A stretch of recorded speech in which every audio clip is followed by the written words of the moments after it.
kulan wacan oo wanaagsan daawadayaal meel ka saarna ka daawanaysaan ku soo dhawaada wararkayga maanta ee telefishinka SBTV qodobada wararkayga maanta ugu doorka roon ayaa waxaa ka mid ah Ra'iisul Wasaare Khayre kala kulmay shirka IMF iyo World Bank ee magaalada Washington madaxweyne Farmaajo oo xubbi Faarax Macalin u magacaabay la taliye iyo halis ku xiran iyo waliba weerar lagu laayay xubno badan oo ka tirsan xarakada Al-Shabaab iyo qoryo lagu furtay oo ka dhacay gobolka Hiiraan Cabdiraxmaan Cabdishakuur oo si liyaab leh ugu falceliyay dayactirka lagu sameeyay taalooyinka dalka hogaamiye ka tirsan Al-Shabaab oo laga baadigoobayo gudaha dalka Kenya qodobadaas iyo qodobo kale oo faahfaahsan ayaad ku maqli doontaan wararkayga maanta waa maalinimo Sabti ah taariikhdu ay ku beegan tahay 19 Oktoobar 2019 kun soo dhawaada qodobadaas iyo qodobo kale oo faahfaahsan aynu ku bilownay kulinkii ugu horeeyay ee kala fadhiga lixaad ee golaha shacabka ee goordhow ka furmay xarunta Villa Hargeysa ayaa loo diiday inay ka qayb galaan wariyaasha warbaahinta madaxa banaan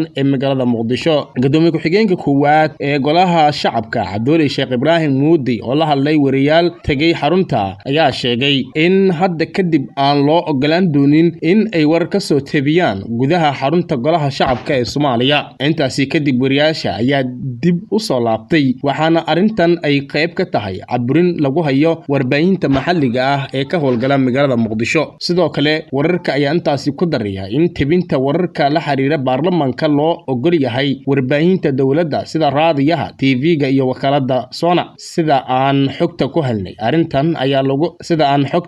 arintan ayaa laga gol leeyahay in lagu xadido dhaqdhaqaaqa wariyaasha gaar ahaan kuwa wararka ka doona halkaasi Villa Soomaaliya gaar ahaan xafiisyada madaxweynaha iyo ra'iisul wasaaraha ayaa horey loogu diiday wariyaasha marka laga reebo shirarka qaar waxaana warbaahinta loo soo diraa warar la soo tafaftiray oo soo mara xafiiska warfaafinta ee madaxtooyada Soomaaliya dhawaan ayay ahayd markii wariyaasha Muqdisho oo shir jaraa'id qabtay ay soo bandhigeen dhibaatooyin ka haysta xafiisyada dawladda iyo shirka ka dhaca caasimadda madaxweynayaasha ismaamulada Soomaalida iyo Cafarta ee dalka Itoobiya ayaa shaaciyay in heshiis rasmi ah laga gaaray colaadda u dhaxaysa labada madaxweyne oo si wadajir ah u hadlay warbaahinta kadib kulan ay la qaateen Ra'iisul Wasaare Abiy Ahmed ayaa waxa ay ku sheegeen in lagu heshiiyay 7 qodob oo laga hortagayo xiisadda labada dhinac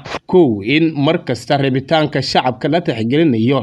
in dadka hubeysan laga kala fogeeyo aagaasi 3 in ay qalad weyn oo qarannimada Itoobiya meel ugu dhacay ay ku kaceen ismaamulka Cafarta markay warar ku teena ay ku baahiyeen saxaafadda dalka 4 in deegaamaynta cusub ee ismaamulada qaar ay wadaan ay joojiyaan 5 in saxaafadda lagu dabagalo faafinta wararka beenta ah isla markaana talaabadooda ku habboon laga qaado 6 in ciidamada militariga ay ilaaliyaan amniga iyo nabadqabka shacabka iyo xoolahooda 7 in Cafartu ay soo celiso xoolaha ay ka dhacday shacabka dawlad deegaanka Soomaalida colaadda u dhaxaysa Soomaalida iyo Cafarta ayaa muddooyinkii dambe sii xoogeysatay kadib weeraro lagu qaaday oo dad badan oo ay fuliyeen kooxo ka kala tirsan dhinacyadaasi saraakiisha booliiska dalkani Kenya ayaa sheegay in ay gudaha dalka ka baadigoobayaan hogaamiye sare oo ka tirsan Al-Shabaab hogaamiyaha la raadinayo ayaa waxaa sirdoonka Kenya ay magaciisa ku sheegeen Abdullahi Banati sidoo kalena waxa ay qabiilkiisa ku sheegeen Gaaljecel waxa kale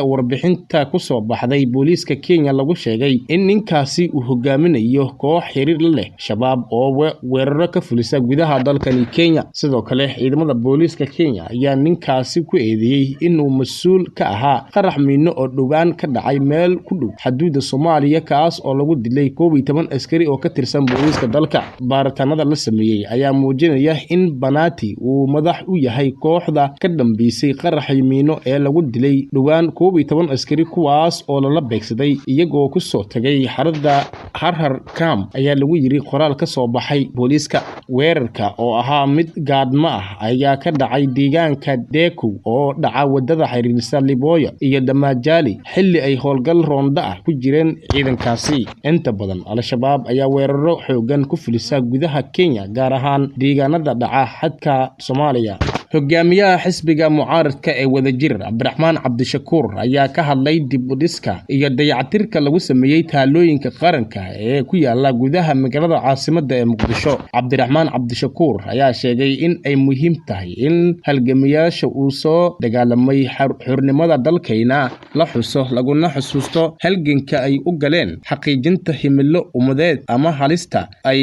ka badbaadiyeen qaranka Soomaaliyeed. Siyaasiga Cabdiraxmaan Cabdishakuur Warsame ayaa tilmaamay inuu isku kay qaban waayay taaladii halgamaa dhintay Sayid Maxamed ayaan tagaya halgameen noolna waan gacan gelinaya uu kula jeedo dhiibistay Cabdikariin Qalbi Dhagax. Siyaasigan oo mucaarad ah ayaa inta badan si aad ah u naqdiya dowladda uu hogaaminayo madaxweyne Maxamed Cabdullaahi Farmaajo oo mar ku weerartay qoygiisa. Faahfaahin dheeraad ah ayaa ka soo baxaya weerar lagu dilay xubno ka tirsan Al-Shabaab oo ka dhacay qaybo ka mid ah gobolka Hiiraan ee bartamaha Soomaaliya. Weerarka oo ahaa mid dhabagal ah oo ay fuliyeen ciidamada dowladda ayaa ka dhacay wadada xiriirisa degmooyinka Jalalaqsi iyo Buuloburte ee gobolkaasi. Gudoomiyaha degmada Jalalaqsi Maxamed Nuur Cagajoof oo la hadlay VOA ayaa sheegay in howlgalkaasi oo ahaa mid qorshaysan ay ku dileen 20 ka tirsan xoogaga oo la socday gaari caasi ah oo ku socdaaliyay wadadaasi. Sidoo kale waxa uu sheegay in hub fara badan ay ku soo furteen raggaasi kuwaas oo isugu jira 18 qori oo AK47 ah, hal qori oo RPG ah iyo hal qori oo ah nooca ay Soomaalidu u taqaano dabajeex. Ugu dambeyn gudoomiye Cagajoof ayaa sheegay in xogta howlgalkan ay la soo wadaageen dadka deegaanka kadibna ay suurta gashay inay laayaan dhammaan xubnihii Al-Shabaab ee la socday gaarigaasi. Weerarkan ayaa daba socda kadib markii ay Al-Shabaab dhawaan dad u badan dhalinyaro ay gaari kala degeen kadibna ay ku toogteen gobolka Hiiraan. Wasiirka wasaaradda qorsheynta, maalgashiga iyo horumarinta dhaqaalaha ee xukuumadda federaalka Soomaaliya Mudane Jamaal Maxamed Xasan oo sidoo kale ah xildhibaan ka tirsan golaha shacabka ee baarlamaanka federaalka Soomaaliya ayaa maanta degmada Dahar ee gobolka Sanaag ka hirgeliyay xafiis ka shaqeynaya xiriirka bulshada oo xildhibaanka u matalo iyo wax ka qaadashada baahiyahooda. Wasiir Jamaal ayaa noqday xildhibaankii ugu horeeyay ee golaha shacabka kaas oo xafiis ka furta degmadii laga soo doortay si uu xiriir toos ah ula yeesho bulshada uu ku matalo aqalka hoose ee baarlamaanka federaalka Soomaaliya. Wasiir Jamaal oo furitaanka xafiiska iyo ujeedada ka dambaysa ka hadlay ayaa sheegay in ay muhiim tahay taliye ku-xigeenka ciidanka booliska Soomaaliyeed Zakiya Xuseen Axmed ayaa xaqiijisay in ciidanka booliska Soomaaliyeed ay gacanta ku dhigeen askartii ka dambeysay dilkii taliyihii ciidanka Gorgor ee Commandoska Soomaaliya.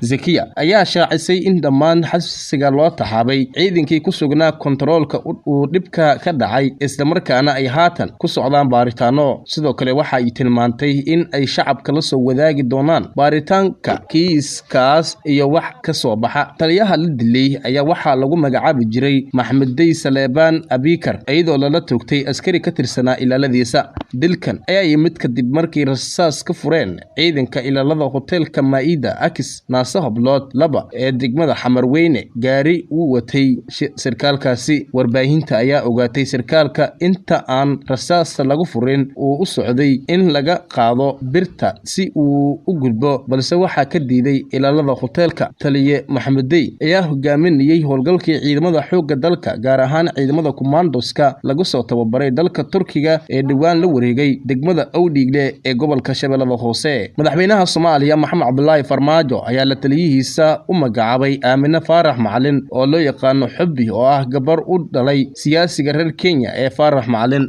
Arrintan ayaa soo shaabaxday shalay kadib markii agaasime ku-xigeenka Villa Soomaaliya Twitter gareeyay sawirada kulan dhex maray mas'uuliyiinta Villa Soomaaliya iyo kuwa wasaaradda arrimaha dibadda ee Soomaaliya. Arrintan waxay tusmaynaysaa laba arin oo mid ay halisteeda leedahay. Midda koowaad, Aamina ama Xubbi waa gabar Kenyaan ah, ma jiro wax farqi ah oo u dhaxeeya iyada iyo Aadan Bare Ducaale oo horey ugu baaqay in Kenya ay ciidamo geyso badda ay ku sheeganayso Soomaaliya xoogna kula wareegto. Midda labaad, magacaabista Xubbi waxay cadaysay sababta ka dambaysa taageerada waalida ah ee aabaheed Faarax Macalin oo mar waliba Twitterka ugu muujiyo madaxweyne Farmaajo. Faarax Macalin kuma koobna oo kaliya inuu Farmaajo amaano, balse waxa uu mar waliba aflagaadiyaa madaxdii isaga ka horeysay ee dalka soo maray oo ku qeexo erey kasta oo xun aadan ka filan karin sida aanay ahayn dabadhilifyo uu adeegsado Itoobiya. Ra'iisul Wasaaraha Soomaaliya Xasan Cali Khayre ayaa magaalada Washington ee dalka Mareykanka uga qayb galay shirka miiska wareegsan ee bangiga iyo hay'adda lacagta adduunka. Ra'iisul Wasaaraha ayaa khudbad uu shirka ka jeediyay waxa uu uga hadlay guulaha laga gaaray qorshaha deyn cafinta dalka iyo sida ay dowladda Soomaaliya uga go'an tahay buuxinta shuruudaha ku xiran in dalka deynta laga cafiyo. Ka qaybgalayaasha shirkan oo ay soo qaban qaabisay dowladda Ingiriiska ayaa isla qiray in Soomaaliya ay gaartay guulo muhiim ah u ah mustaqbalka dalka iyo gaaridda barta go'aanka ee deyn cafinta dalka. Waxa ayna ballan qaadeen in ay sii wadayaan taageerada iyo garab istaaga shacabka iyo dowladda Soomaaliyeed. Intaas ayaan ku soo afmeerina war wixii dalkii daafaca caalamka naga soo gaaray aad kala socoteen telefishinka SBTV. intaan warkan war la mid aan ku kulmi doono waxa idinkaga tageynaa sidaa iyo nabadgelyo.